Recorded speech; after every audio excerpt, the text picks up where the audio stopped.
Now speak to Yaakov Katz, Senior Fellow at the Jewish People Policy Institute and former editor of the Jerusalem Post. Thank you for joining us on BBC News. What do you understand is happening here? What is the Israeli government's military plans at the moment?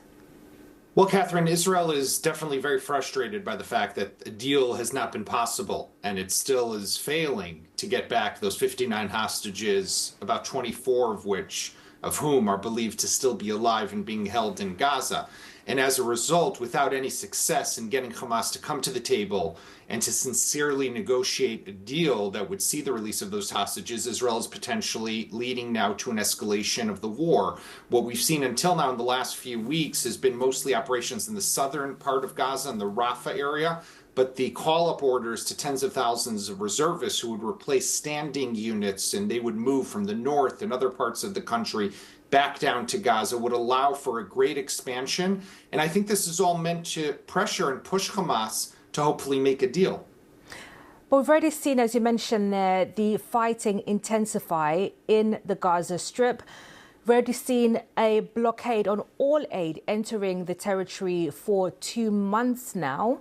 Will another step up in the fighting actually make a difference in terms of reaching a new ceasefire and the release of the remaining hostages? Talks seem to be the only way forward, as has been in the past. Well, this is the question a lot of Israelis are asking themselves this morning, right? Tens of thousands of people who get these call-up orders. These are men and women who have already been called up a number of times over the last 18 months of this war, and now have been called up for the 5th or 6th time and asking themselves, what is happening? Why have we not been able to achieve our goals until now? And why are we again being sent to some of the same places that we have fought numerous times also until now? I think that, yes, military pressure is needed. Hamas needs to feel that the ground is shaking beneath its feet or above its heads, because many of them are inside the tunnels underneath Gaza. And without that pressure, a deal might not be possible. But you are right, Catherine. A deal is the way for this to end. And Israel also needs to show not just the military determination, but also the political courage to make that deal. But the onus rests and lies on Hamas. That is the terrorist group that took these people hostage. That is the terrorist group that continues to attack Israel. Just this morning, we hear of 2 Israeli soldiers who were killed just yesterday when a tunnel opening a hatch exploded inside Gaza. So this war is still very real, and the threat to Israel is still very real. Mr. Katz, some people might say that it is the civilians in Gaza, rather than Hamas itself, that are bearing the brunt of any military offensive. What are we expecting to see later today in terms of any cabinet meetings in Israel? Well, the cabinet will meet, and they will have to discuss exactly what's going to happen and whether this expansion will be approved. With regarding the humanitarian aid, as you mentioned before, Catherine, Israel has said that it will allow at least a minimal amount of humanitarian aid, and anything that will stop these calls or allegations of a so-called famine or starvation. Israel, of course, does not want to see that happen and wants to make sure that the civilian population, which you are right, is facing a tragedy in Gaza because of what Hamas has done, at least they should suffer. They should not suffer as much as possible, and therefore Israel will allow in that minimum amount of aid. But I think there is also an argument to be made that as Israeli hostages are held in Gaza, does it make sense that a country would be expected to send aid to feed those same terrorists who are holding our own people? These are very difficult dilemmas and complex questions. But again, this can end today.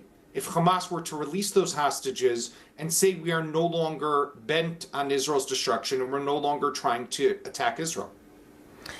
Mr. Katz, Donald Trump is expected in the region in 2 weeks' time. What impact do you think his visit could have on what's happening in the Gaza Strip and any expanded Israeli military offensive there? I would expect that any expansion is being closely coordinated between Israel and the United States. Israel needs American support globally in international forums, and also for the continued supply of equipment and munitions and smart bombs, as well as spare parts for its different aircraft. So this has to be closely coordinated. But I would also expect that Donald Trump's visit to Saudi Arabia, to Qatar, and to the United Arab Emirates will definitely have an impact on the Israeli timeline. Either this expansion will have to wait until after Donald Trump makes his visit to the region, or if it goes ahead before he comes here, it's very possible that he will say to the Israelis, I want this wrapped up by the time I get to the region. Let's not forget, Catherine, Trump has a lot of big ambitions here in the Middle East. He wants to see a Saudi-Israeli normalization agreement.